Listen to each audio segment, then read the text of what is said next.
Hi guys, இன்றைக்கி நம்ம புதுசாக ஒரு ஸ்நாக்ஸ் பார்க்க போகிறோம். ஹெல்த்தியான ஸ்நாக்ஸ். அது என்னென்னா கடல் பாசி, அகர் அகர்னு சொல்லுவோம் இல்லையா, அதுதான். நான் ஒரு 100 கிராம்ஸ் போல் அகர் அகர் எடுத்துக்கிறேன். அதை வந்து நம்ம கொஞ்சம் சின்ன சின்னதாக கட் பண்ணிக்கலாம். இந்தளவு கட் பண்ணால் போதும். இப்போ இது நம்ம 10 to 15 மினிட்ஸ் ஊற வைக்க போகிறோம். நல்லா ஃப்ரெஷ்ஷான வாட்டரில் ஒரு 10 to 15 மினிட்ஸ் ஊற வச்சிட்டிங்கன்னா உங்களுக்கு சீக்கிரமாக செய்கிறப்ப டிசால்வ் ஆகிடும். நமக்கு சீக்கிரமாக கரைஞ்சால் தான் நமக்கு சீக்கிரமாக ரெடி ஆகும் இல்லையா, அதனால் நம்ம முன்னாடியே ஊற வச்சுக்கலாம். இப்போ நான் ஊற வச்சதை ஒரு ஓரமாக எடுத்து வச்சுக்கிறேன்.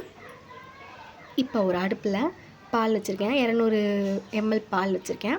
அந்த பால் நல்லா காஞ்சதுக்கப்புறம் சிம்மில் வச்சு அந்த பச்சை வாசம் போகிற வரைக்கும் சிம்மில் வச்சுருங்க. அப்புறம் ஆஃப் பண்ணிடலாம்.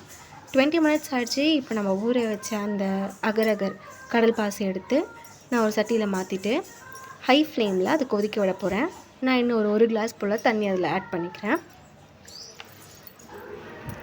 இப்போ உங்களுக்கு தெரியுதா, இந்த அளவுக்கு நம்ம பாதி வந்து வெந்துருச்சு, பாதி கரைஞ்சிருச்சு. கிளாஸ் ஃபார்ம்னு சொல்லுவாங்க இல்லையா, அந்த இது ஃபுல்லாக தெரியவே தெரியாது, அந்த கடல் பாசி தெரியவே தெரியாது. இப்போ உங்களுக்கு தெரியுதா, கொஞ்சம் கிளியராக இருக்குது பார்த்திங்கன்னா. அந்த கடல் பாசி எதுவுமே இல்லாமல் இந்த அளவுக்கு நம்ம நல்லா ரெடி ஆனதுக்கப்புறம் காய்ச்சி வச்சிருந்த பாலை அதில் ஊற்றிக்கிறோம்.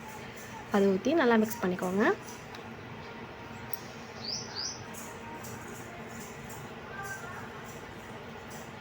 ஓகே, இப்போ நல்லா மிக்ஸ் பண்ணதுக்கப்புறம் அதில் நம்ம சுகர் ஆட் பண்ண போகிறோம்.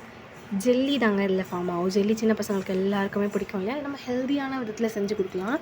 இந்த அகர் அகர் அதாவது சைனா கிராஸு ரொம்ப நல்லதுங்க. பெரியவங்களுக்குலாம் வந்து நீங்கள் காய்ச்சி லைட்டாக உப்பு போட்டு சூடாக கொடுத்தீங்கன்னு வச்சுக்கோங்களேன், ஹார்ட்டுக்கு நல்லது, பாடி வெயிட்டு கூட அதில் குறையுதாங்க.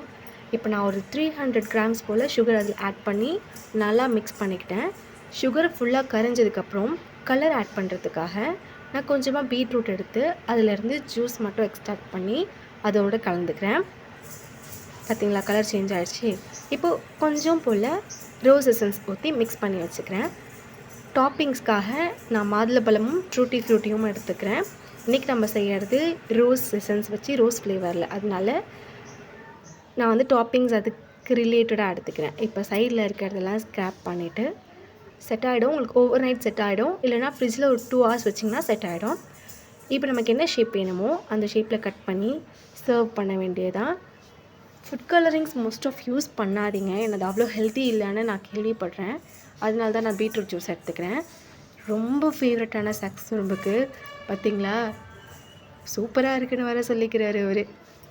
ரொம்ப பிடிக்கும் சுரும்புக்கு இந்த ஸ்நாக்ஸை. தட்டு ஃபுல்லாக காலி பண்ணிட்டாங்க அவன். அவங்க பாருங்கள், இதை மாதிரி உங்கள் குட்டீஸ்க்கும் செஞ்சு கொடுங்க. இது உண்மையாலுமே நீங்கள் எந்த ஒரு கில்ட்னஸ் இல்லாமையும் குழந்தைங்களுக்கு கொடுக்கலாம். ரொம்ப டேஸ்டியாக இருக்கும், அதே சமயம் ஹெல்த்தியும் கூட. பார்த்திங்களா, காலி பண்ணிட்டாங்க தட்டு அவன். Bye guys.